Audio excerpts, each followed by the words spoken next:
네, 시사인터뷰 오늘 듣고 계신 시각 8시 7분 50초 지나고 있습니다. 정치 이슈와 국민의힘 당내 현안에 대해서 천하람 국민의힘 순천갑 당협위원장과 얘기 나누겠습니다. 안녕하십니까? 네, 안녕하세요. 천하람입니다. 네, 총선 지금 앞두고 있고 네, 총선이 9개월 정도 남았다고 하지만 거의 총선 분위기예요 지금. 그렇죠. 예. 네. 저번에 저희가 순천에 내려가서 이제 천하람 위원장을 만났는데 네. 상당히 인기가 깜짝 놀랐습니다. 아니, 저를 어떻게 보셨던 겁니까? 이거. 순천 내려갔는데 거리마다 얼굴이 걸려 있고 지나가는 사람들이 막 알아보고 여기하고는 좀 다른 분위기였어요. 저 광주에서도 인기 좋아요. 근데 이제 근데 그 정치인들이 네. 항상 그 쉽게 빠지는 함정이 그겁니다. 저도 이제 나름대로 이제 언론 활동도 열심히 하고 당대표 선거까지 치르고 하면서 순천에서 인지도는 나름대로 많이 올라갔고 네. 과거에 비해서는 과거에는 솔직히 거의 투명 인간 수준이었고 훨씬 이제 좋아해 주시는 분도 늘었는데요. 좋아하는 분들만 아는 척하는 거예요. 그러니까 시민들이 전부 다 나를 좋아하네. 이제 착각에 빠지면 안 되는 것이고 특히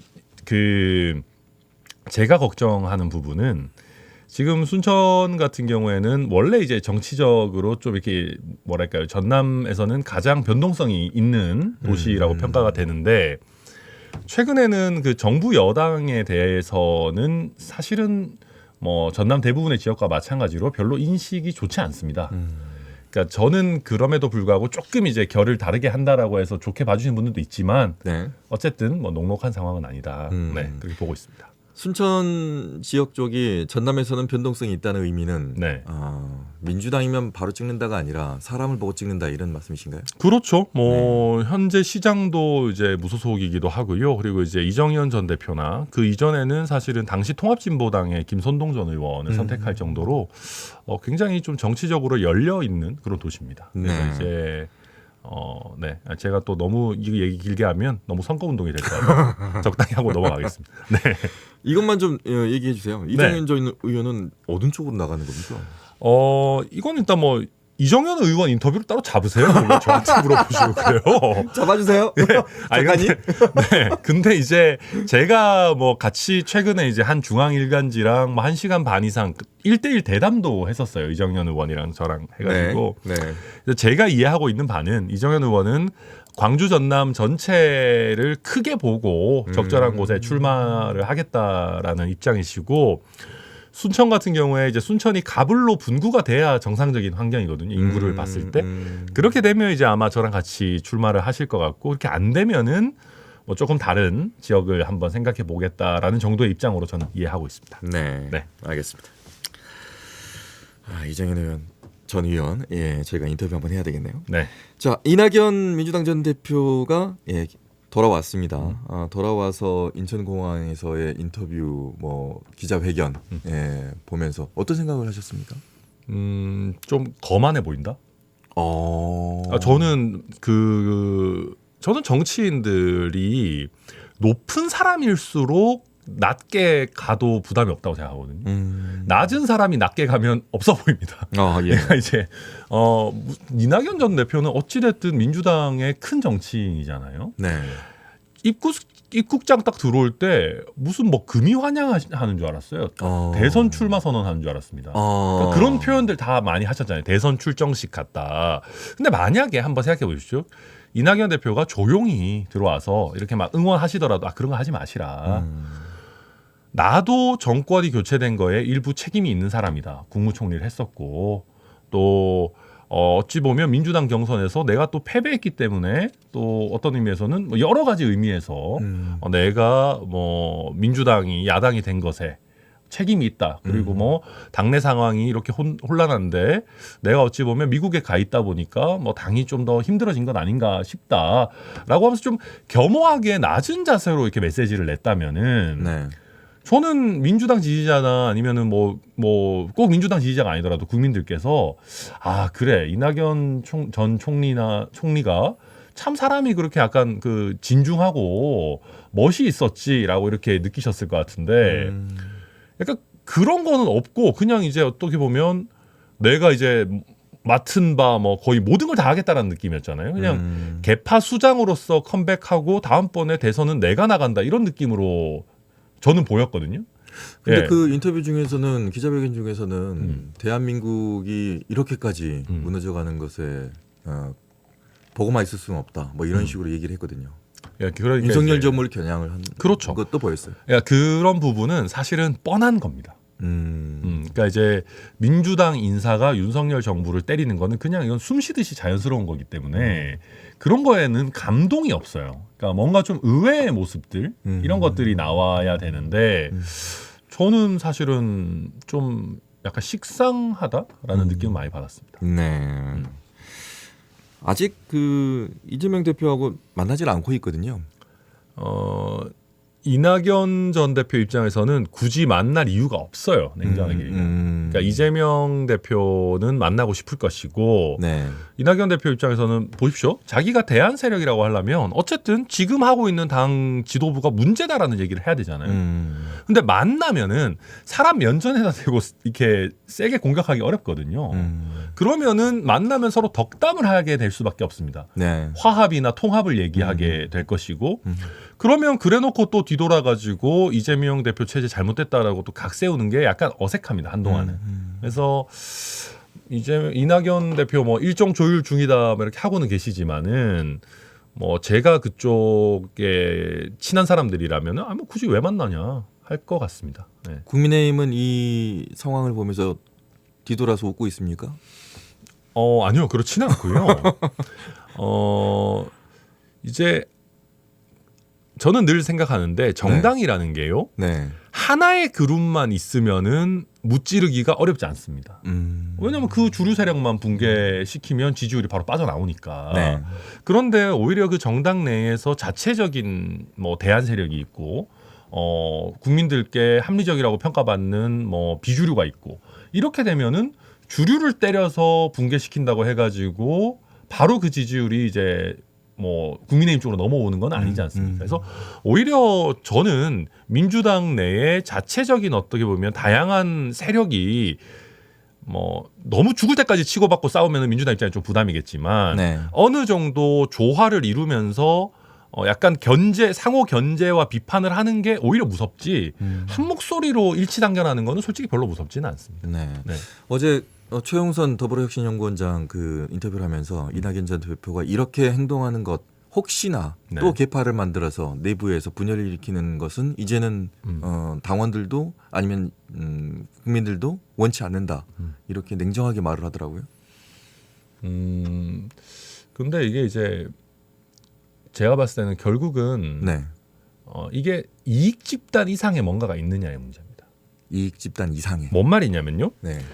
이낙연 전 대표가 그냥 자기 사람 많이 챙기고 현역 의원들 잘 다독이고 공천에 있어가지고 불이익받지 않도록 이렇게 해가지고 자기 세력을 만들겠다라고 하면 그런 비판이 맞고요. 네. 그게 아니라 어떤 조금 그냥 국민들에게 다가가는 어떤 아젠다를 같이 던지면서 그거에 공감하는 하나의 정파를 만든다라고 한다면은 비판의 어떤 칼날은 훨씬 무뎌질 겁니다. 근데 결국은 이제 그냥 이게 이익 집단이냐 아니면 뭔가 그래도 컨텐츠가 있느냐의 어떤 그 갈림길인데 지금까지는 약간 이익 집단에 가깝게 가고 있지 않나.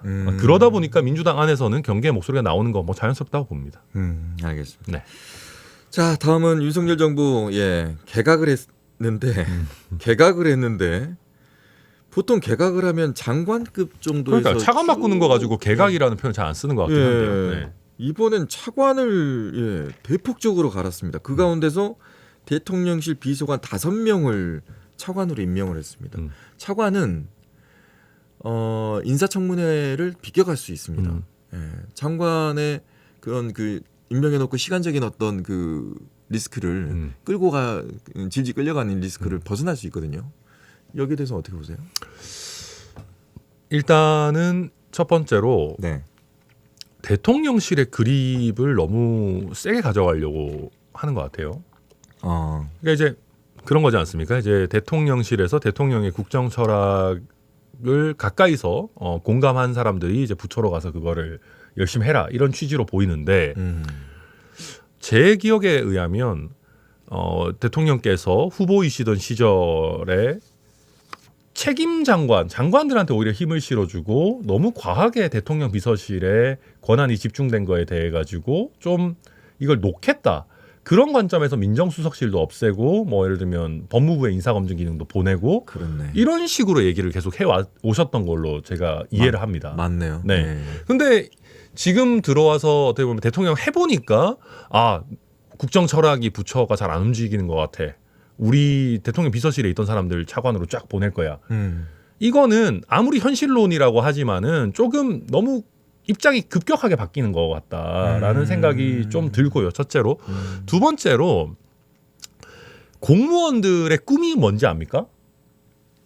장관이 되는 거일 것 같으세요? 아니거든요, 보통. 보통 공무원들의 꿈은 차관이 되는 겁니다. 아, 그래요? 예. 그러니까 장관은 어떻게 보면 약간 운입니다. 왜냐하면 정치인 출신도 많이 오고, 그러니까 그때 상황에 따라 가지고. 근데 이제 직업 공무원 입장에서 보통 자기가 생각하는 거는 차관이 되는 게 보통 궁극의 목적인 분들이 많이 계십니다. 실권이 있으니까. 예, 실권도 있고 보통은 내부 승진도 많이 하는 자리이기 때문에.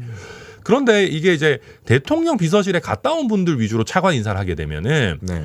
대통령 비서실에 못 간 1급들이나 뭐 2급들 고위공무원단들 입장에서는 나 차관 되기 어려운 거 아닌가? 그럼 약간 업무 의욕 같은 것들이 조금 떨어질 수가 있어요. 공무원들이 가뜩이나 잘 안 움직인다고 하는데, 그러니까 그런 여러 가지 면에서 한번 우리가 잘 이런 부분은 고민해봐야 되는 것이고, 마지막으로 장관 인사청문회가 힘들다는 거는 옛날부터 나왔던 그렇죠. 얘기입니다. 그러면 대놓고 뭐 제도 개선을 하자라고 얘기를 하든 뭔가 대안을 얘기를 해야 되는 것인데 장관 인사청문회가 힘드니까 실세 차관으로 가겠다라고 하는 거는 저는 올바른 태도가 아니다 그렇게 생각합니다. 이거 약간 이런 식으로 오버랩되면 안 되는데 약간 시행령 정치하고 좀 비슷한 느낌. 그러니까 이제 피해갈 수 있는 데를 딱 피해가고 있는. 그러니까 제가 걱정하는 게 그런 겁니다. 예. 우리가 소수 정당이지 않습니까, 국민의힘이? 네. 그런데 쉬운 길을 찾으려고 하면 안 됩니다. 뭐냐 하면은 오히려 부딪혀가지고 민주당이 다수 의석이기 때문에 깨지는 모습을 보여드려야 앞으로 총선에서 국민 여러분 저희가 이렇게 나름 열심히 해보려고 하는데 다수 의석이 아니니까 이렇게 국정 운영이 안 됩니다. 라는 게 나오는 건데 네.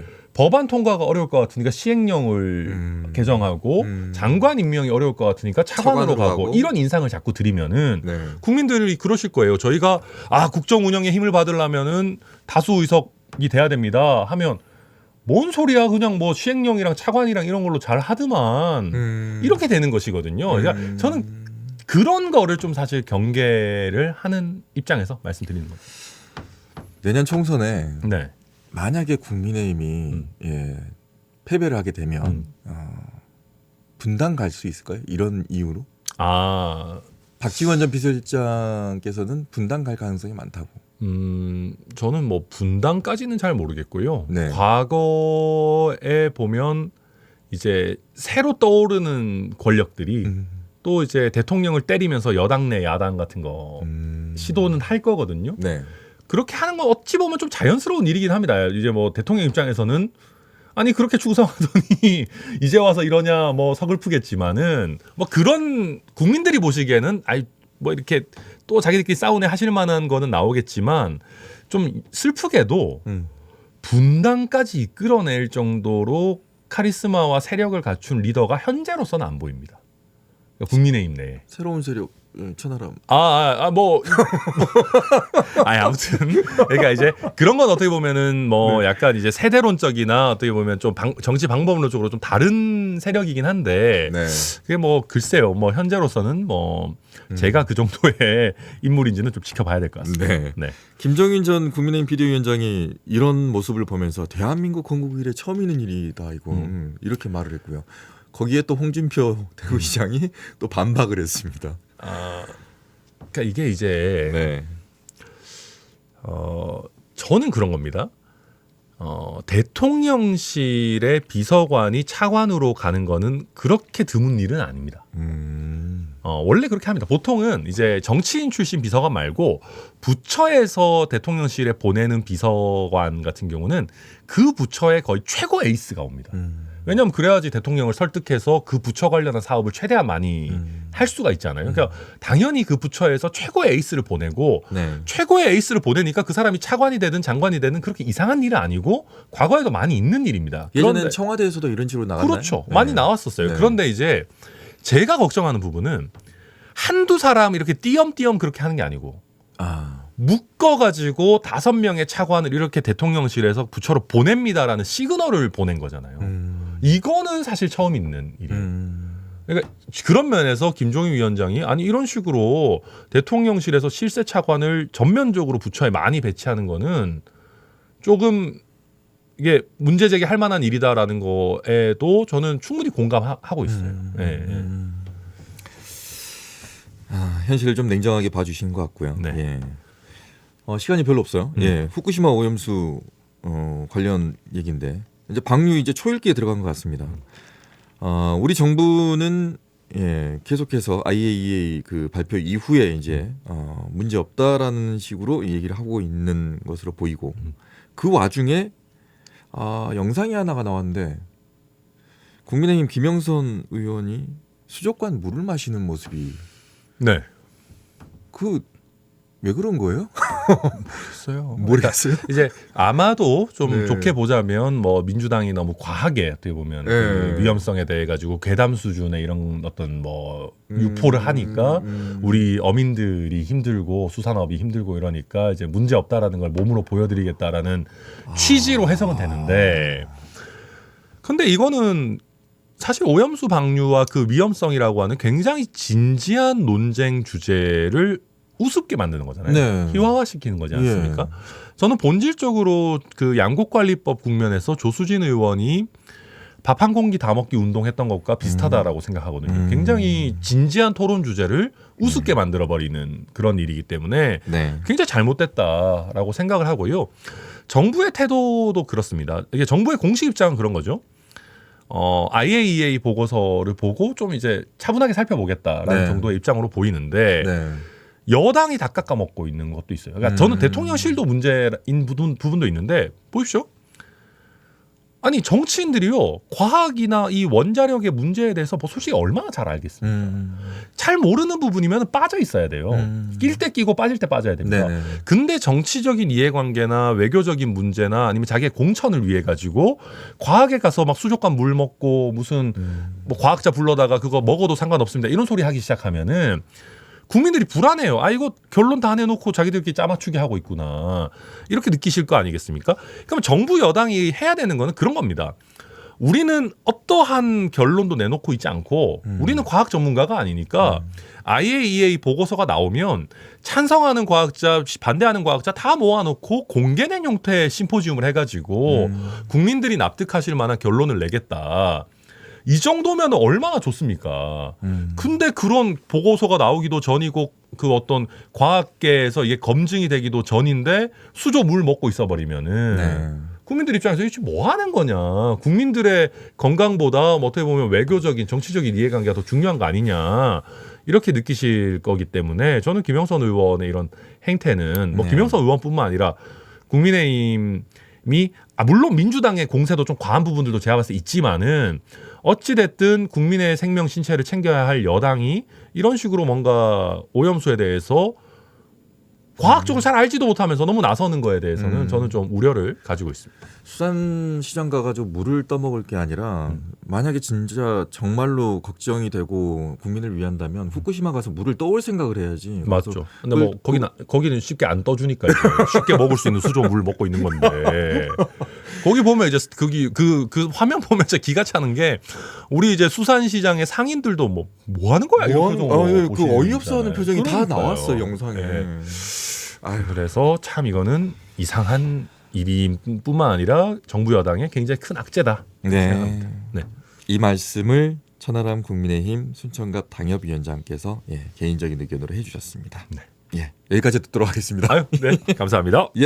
시사 인터뷰 오늘 라디오와 유튜브로 하는 시간 여기서 마치도록 하겠습니다.